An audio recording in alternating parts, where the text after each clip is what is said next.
Engineering की तारीख में देखा जाए तो हम इंसानों ने चांद पर कदम रखा है।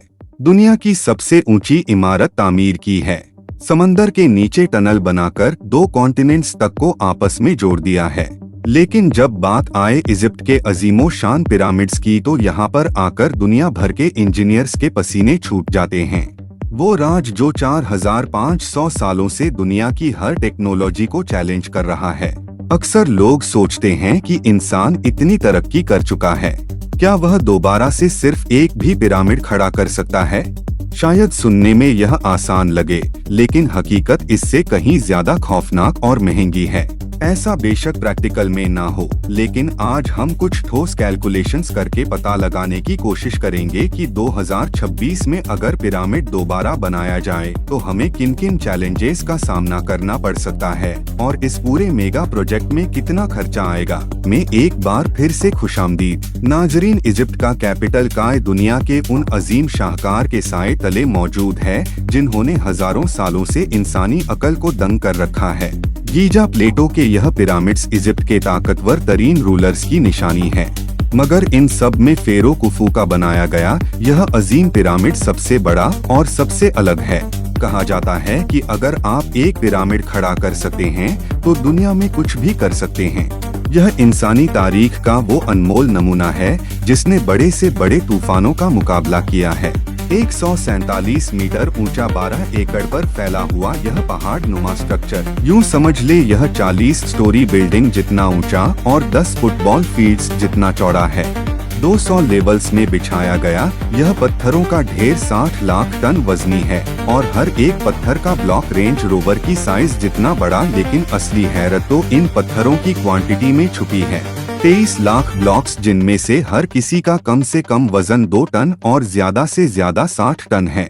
मशहूर जमाना इजिप्शियन आर्कियोलॉजिस्ट जाही हवास का मानना है कि इजिप्ट ने पिरामिड्स को नहीं बनाया बल्कि इन पिरामिड्स ने इजिप्ट को बनाया है। उनका मानना है कि इन्हें बनाने के लिए उन लोगों ने जिस इंजीनियरिंग और टेक्नोलॉजी का इस्तेमाल किया वो आज भी एक राज है।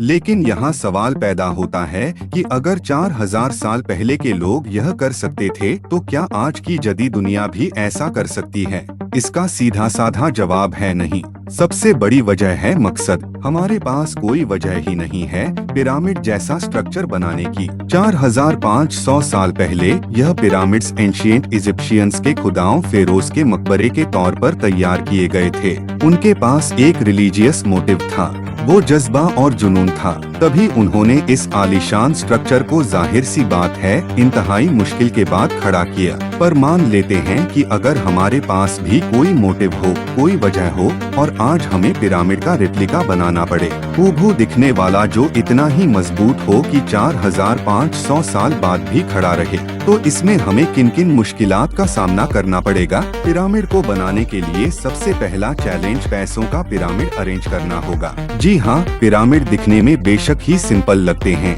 लेकिन यह दुनिया के किसी भी मेगा प्रोजेक्ट से ज्यादा महंगे पड़ सकते हैं।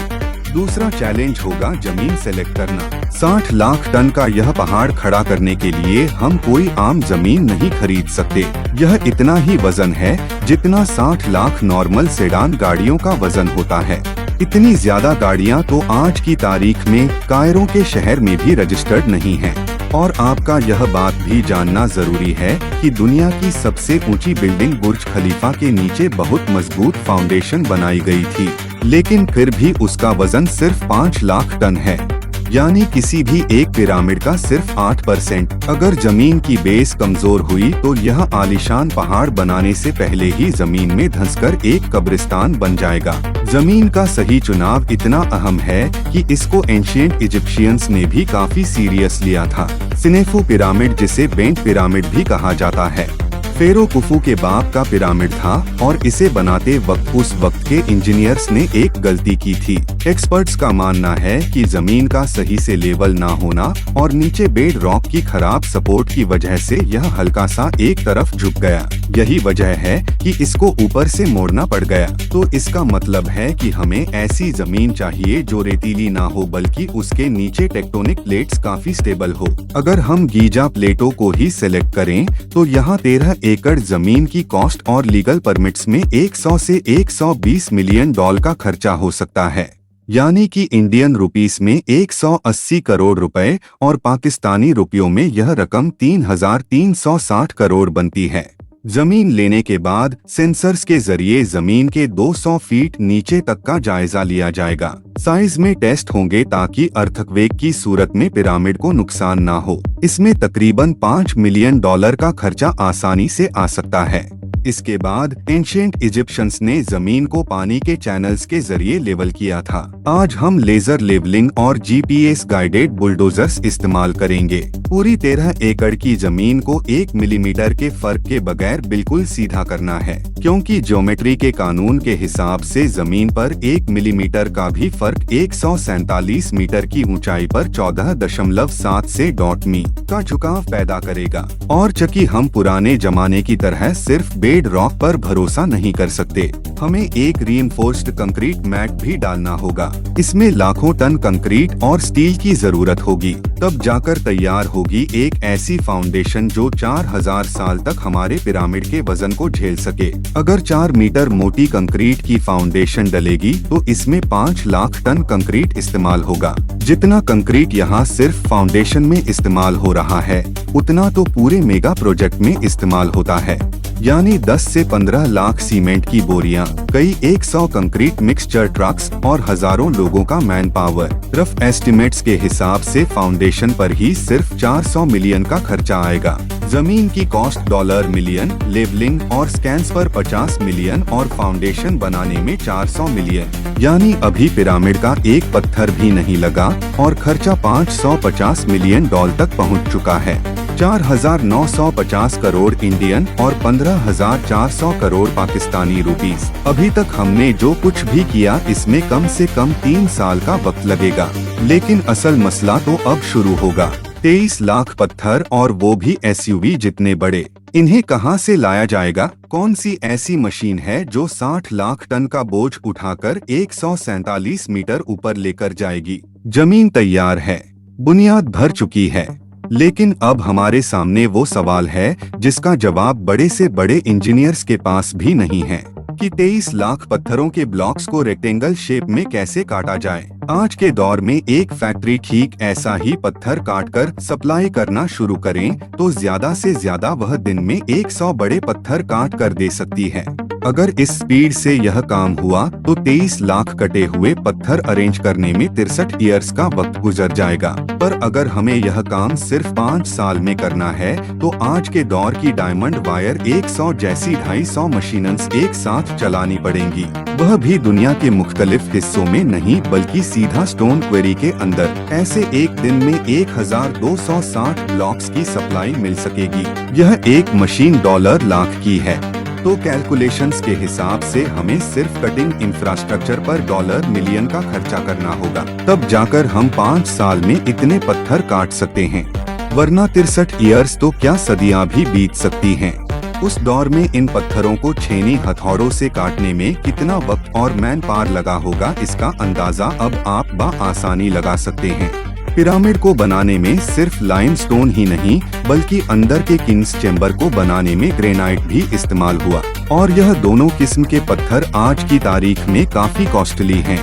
हाइड्रेटेड लाइमस्टोन $120 पर टन जबकि ग्रेनाइट का रेट $0 फी टन है, तो इस हिसाब से पत्थरों की टोटल कॉस्ट $1 बिलियन के आसपास बनती है। याद रहे कि अर्ली 2000 में पूरे बुर्ज खलीफा को बनाने में $1.5 बिलियन लगे थे। कटिंग इंफ्रास्ट्रक्चर पर $1 मिलियन और पत्थरों की कॉस्ट $1 बिलियन।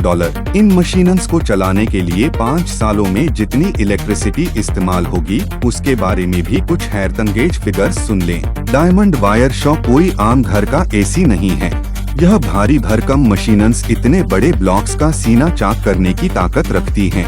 एक modern industrial diamond wire 180 kilowatt तक बिजली इस्तेमाल करती है। यानी 250 मशीनन्स के 20,000 किलोवाट या फिर 20 मेगावाट्स, वह भी सिर्फ 1 घंटे में। 5 सालों में इस्तेमाल होने वाली बिजली करीब उतनी ही बनती है जितना पूरे इटली की एक दिन की खपत है। अगर 5 सालों तक यह काम करेंगी तो इलेक्ट्रिसिटी कॉस्ट ही आसमान से बातें करेगी।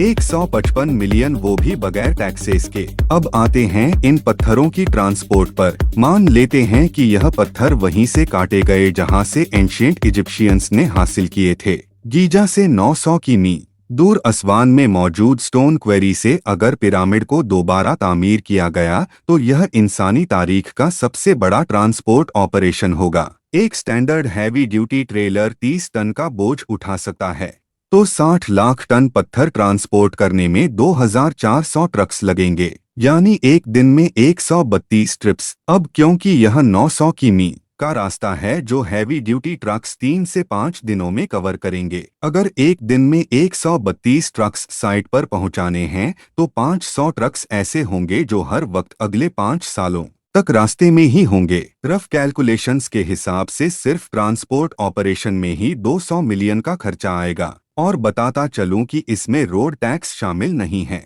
अभी तक का टोटल किया जाए तो हमारी कॉस्ट $2 बिलियन को भी क्रॉस कर चुकी है। 18,000 करोड़ इंडियन जबकि 56,000 करोड़ पाकिस्तानी रुपीस अभी तक चुनाई नहीं हुई। उसके बावजूद कॉस्ट डॉलर अरब डॉलर तक आ पहुंची है।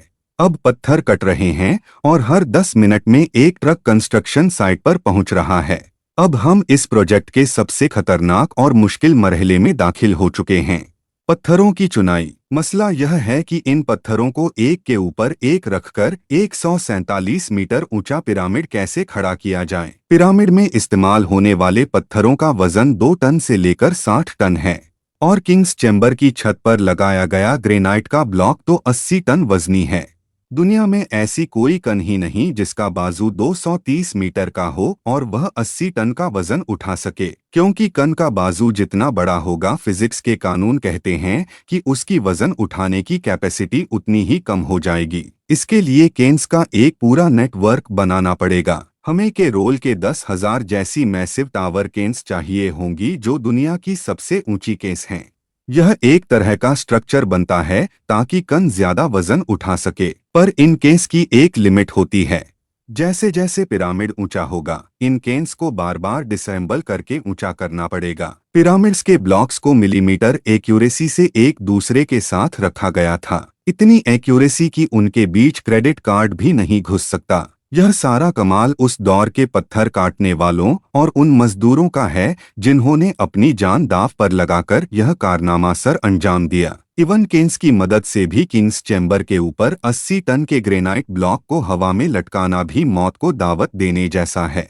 10 ऐसी स्पेशलाइज्ड क्रेन्स का किराया और उनकी 5 साल की मेंटेनेंस में 300 मिलियन का खर्चा भी कम से कम है। अभी तक हमने इंजीनियर्स, मेसन्स और वर्कर्स की कॉस्ट को शामिल नहीं किया। एस्टीमेट के मुताबिक पिरामिड बनाने में कम से कम 3,000 वर्कर्स एक साथ काम करेंगे। 5 साल की सैलरीज, सेफ्टी इंश्योरेंस और उनके खाने पीने का एस्टीमेट लगाया जाए तो वह 400 मिलियन बनते हैं। टोटल 8 सालों के बाद हमारा पिरामिड अभी ऑलमोस्ट तैयार है, ठीक वैसा ही दिखने वाला जैसा आज दिखता है। लेकिन क्या आपको मालूम है कि असल में पिरामिड्स ऐसे नहीं दिखते थे। उस दौर में इसके ऊपर टूरा लाइमस्टोन की एक केसिंग लगाई गई थी। एक्सपर्ट्स का मानना है कि इस केसिंग की वजह से यह दूर से ही चमकता होगा। पिरामिड की चारों साइड्स को कवर करने के लिए हमें तकरीबन 1,15,000 सफेद लाइमस्टोन ब्लॉक्स चाहिए होंगे। इन पत्थरों को इस तरह काटा और लगाया जाता है कि पिरामिड का सरफेस बिल्कुल स्मूथ और फ्लैट नजर आए। हजारों साल पहले जब सूरज निकलता था तो रेगिस्तान में यह पिरामिड्स मीलों दूर से चमकते हुए दिखते थे और रात की चांदनी में भी यह एक सफेद नूर की तरह नजर आते। यह सब कमाल टूरा के लाइमस्टोन का था, जिनकी आज कीमत 250 मिलियन बनती है। तो क्या अब आप टोटल कॉस्ट सुनना चाहेंगे? 2.95 बिलियन, तकरीबन 9 करोड़ इंडियन रुपीस, जबकि 2,000 करोड़ रुपए पाकिस्तानी। और याद रहे इसमें बहुत सारे खर्चे ऐड ही नहीं किए गए, जैसा कि ट्रांसपोर्ट के दौरान road tax, electricity duty. 20 megawatt electricity बनाने के लिए एक अलग पावर प्लांट चाहिए। वह भी हमने ऐड नहीं किया। पिरामिड बनाने की इस थ्योरेटिकल कैलकुलेशन से साबित होता है कि जो काम आज के दौर में ही करना इतना मुश्किल है, वह 4500 साल पहले कैसे किया गया होगा, यह सोचकर ही रोंगटे खड़े हो जाते हैं। और रही बात कि पिरामिड आज के दौर में बनाए जा सकते हैं कि नहीं, तो इसका जवाब हैरतंगेज तौर पर आज भी नहीं है। $बिलियन में पाम जुमेरा जैसा आइलैंड बना। यूएसए में मौजूद दुनिया का सबसे महंगा सोफी स्टेडियम भी ऑलमोस्ट $3 बिलियन में ही बना और कतर का सबसे बड़ा नेचुरल गैस प्रोसेसिंग प्लांट भी इतने ही पैसों में तैयार हुआ। तो आज की मटेरियलिस्टिक वर्ल्ड में लगभग $3 अरब एक ऐसे प्रोजेक्ट में बहा देना जिसका कोई आउटपुट भी नहीं है, कोई मायने नहीं रखता। उम्मीद है यह वीडियो भी आप लोग भरपूर लाइक और शेयर करेंगे। आप लोगों के प्यार भरे कमेंट्स का बेहद शुक्रिया। मिलते हैं अगली शानदार वीडियो में।